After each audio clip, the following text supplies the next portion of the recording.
आगे बढ़ते हैं, यहाँ पर गर्भस्राव संज्ञा के बारे में बात करते हैं। सुश्रुत के अकॉर्डिंग 4 मास तक होता है, गर्भस्राव का जो समय होता है वो 4 मास तक होता है। लेकिन आचार्य चरक के अकॉर्डिंग बात करें तो चरक 3 मास मानते हैं, और 3 मास में ऐसा शब्द उपयोग नहीं करते गर्भस्राव जैसा, वो कहते हैं असंजात गर्भ, असंजात वर्ड यूज करते हैं। ठीक है, तो 3 मास में असंजात इन्होंने आचार्य चरक ने बोला। 4 मास मानते हैं गर्भस्राव का आचार्य सुश्रुत। वाग्भट और भोज जो है, वाग्भट और भोज ये 3 मास तक बोलते हैं। एक्चुअली में ये 3 ना करके 2 और 3, 2 या 3 मास तक बोलते हैं कि 2 या 3 मास में अगर स्राव होता है गर्भ का तो उसको हम गर्भस्राव संज्ञा देते हैं, अगर 2-3 मास तक में बच्चा खराब होता है तो। गर्भपात क्या होता है, तो गर्भपात आचार्य सुश्रुत ने 5वें और 6ठे मास से माना है, मतलब 4th मास तक कह बोलते हैं। अगर अगर अगर बच्चे को कोई दिक्कत होती है तो उसको हम कहते हैं गर्भस्राव की संज्ञा देते हैं, और अगर 5 से 6 मास में होता है तो ऐसा अगर होता है तो उसको गर्भपात की संज्ञा देते हैं। ठीक है ना। आगे बढ़ते हैं, यहां पर सुश्रुत के अकॉर्डिंग ये नाड़ी रोगों के बारे में बात करते हैं। नाड़ी रोग, सुश्रुत 8 प्रकार के नाड़ी रोग बताते हैं, और माधव प्रकाश और भाव प्रकाश 5 बताते हैं। सिंपल से बस पढ़ करके इसको ऐसे ही छोड़ देना। नाड़ी रोगों को याद रखना है कि नाड़ी रोग आचार्य सुश्रुत के अकॉर्डिंग कितनी, 8 होती हैं। देन सूक दोष के बारे में आता है, सूक दोष। तो सूक दोषों में आचार्य सुश्रुत ने 18 प्रकार के सूक दोष बताए, हाईलाइट करना इसको, जिनमें साध्य होते हैं 14, अर्थात 14 जो होते हैं वो साध्य होते हैं, और 4 असाध्य होते हैं। तो 4 जो असाध्य होते हैं उसको हम लोग पढ़ते हैं मामा की टीवी। मामा के पास एक टीवी है, और मामा की टीवी क्या है, मामा की टीवी असाध्य है। असाध्य मतलब मामा की टीवी जो घर की है वो टेलीविजन, वो कभी जिंदगी में बन नहीं सकता है, ऐसा ऐसा हो गया है, बहुत पुराना हो गया है, तो मामा की टीवी असाध्य। ऐसे करके हम लोग ये ट्रिक याद रखेंगे कि सुश्रुत के अकॉर्डिंग सूक दोष होते हैं 18, 18 में 14, जो 14 होते हैं वो साध्य होते हैं, और 4 प्रकार के जो होते हैं वो असाध्य होते हैं। ठीक है, तो कौन कौन से असाध्य होते हैं, तो मामा की टीवी असाध्य, ऐसे हम लोग याद रखेंगे। तो मां से मांस अर्बुद, मांसपाक, तिल कालक और विद्रधि। क्षुद्र रोगों के बारे में अगर हम बात करें तो आचार्य चरक में क्षुद्र रोग का कोई वर्णन नहीं मिलता है। ठीक है, कहीं पर भी नहीं मिलता है, इसको आप हाईलाइट कर लेना। आचार्य चरक में क्षुद्र रोग वर्णित नहीं है। लेकिन अगर हम बाकी लोगों के बारे में बात करें तो हम लोग एक ट्रिक पढ़ते हैं यहां पर, सासू मां आप वाग्भट, सासू मां आप वाग्भट, ये ट्रिक हम लोग पढ़ते हैं, और इसके अकॉर्डिंग हम लोग घटते हुए क्रम में पढ़ेंगे, पहले बढ़ते से घटते में। सारंगधर के अकॉर्डिंग जो क्षुद्र रोग हैं ये मानते हैं 60 सुश्रुत मानते हैं 44 माधव निदान जो है ये मानते हैं 43, और वाग्भट मानते हैं 36। तो ये सीरीज हम लोग याद रखेंगे, सासू मां आप वाग्भट, तो 60, 44, 43 और 36, इस तरह से ये हमें याद रहता है। मुख रोगों के बारे में अगर हम बात करें तो मुख रोगों में चरक 4 और 64 मानते हैं। ठीक है, 94 लिखा होगा, उसको कट कर देना। मुख रोगों में सुश्रुत 65 मानते हैं, भोज सुश्रुत को फॉलो करते हैं, वाग्भट 75, सारंगधर 74, और भाव प्रकाश जो है ये 63 बताते हैं। ठीक है, इसको हम लोगों ने एक ट्रिक याद किया था पहले स्टार्टिंग में जब पढ़ा था, कि सुभो के बाप को, सुभो के बाप को योग है क्या, योग है साग वाग। अब कोई साग वाग, साग अगर खाएगा, साग मतलब सब्जी अगर कोई खाएगा तो कहां से खाएगा, मुख से खाएगा, जाहिर सी बात है।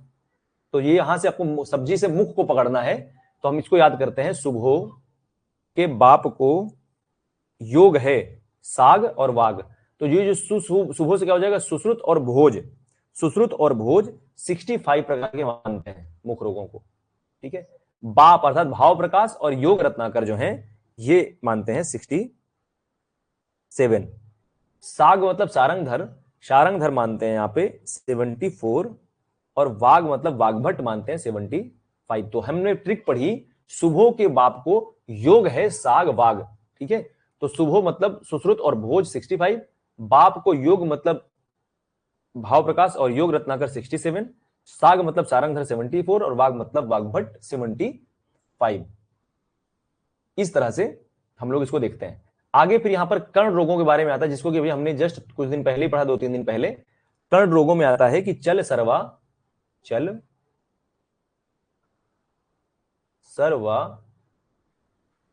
बाप की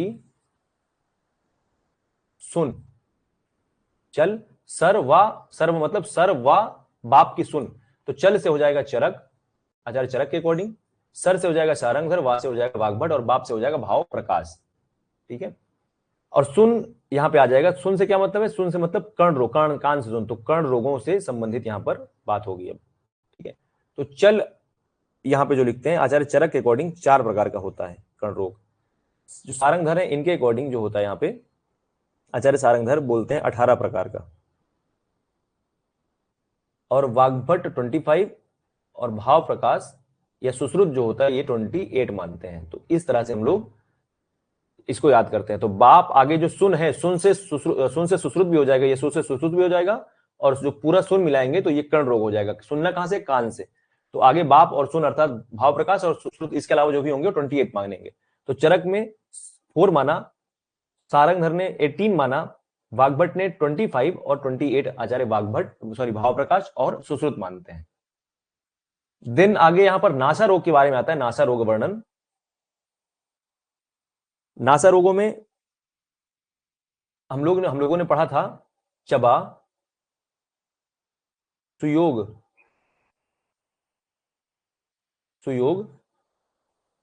बाप की नाक। सुयोग मतलब अच्छे बाप की, ठीक है ना।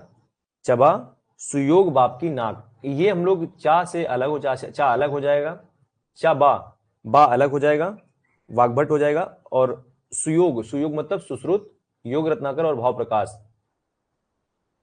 ये सुयोग अलग हो जाएगा और बाप जो होगा ये अलग हो जाएगा। तो ये 4 होंगे। हमने पढ़ा चबा सुयोग बाप की नाक, चा से चरक हो जाएगा, चरक 4 प्रकार का नासा रोग मानते हैं। जो वाग्भट है, वाग्भट 18 प्रकार का नासा रोग मानते हैं। योग रत्नाकर और भाव प्रकाश ये दोनों 34 मानते हैं। तो हमें एकदम सीरीज वैसी चलेगी जैसे हमने कर्ण रोगों में पढ़ा था। कर्ण रोगों में हमने पढ़ा था 4, 18, 25 और 28। यहां पर चलेगा 4, 18, 31 और 31 में 3 और जोड़ेंगे तो कितना हो जाएगा? 34। तो ये सीरीज ऐसे चलेगी।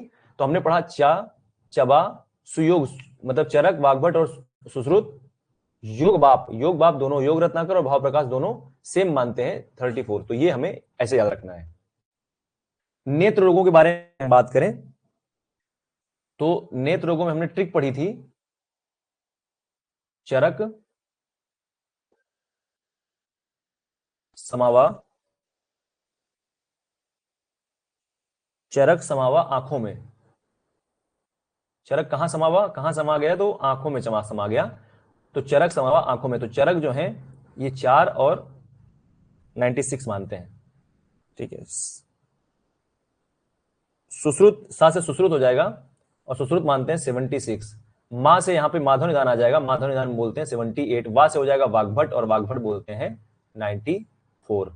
तो इस तरह से हमने देखा कर्ण रोगों के बारे में, नासा रोगों के बारे में, मुख रोगों के बारे में, और यहां पर नेत्र रोगों के बारे में। तो नेत्र रोगों में हमने पढ़ा चरक समावा आंखों में, तो सा से सुश्रुत, मां से माधव निदान और वा से वाग्भट।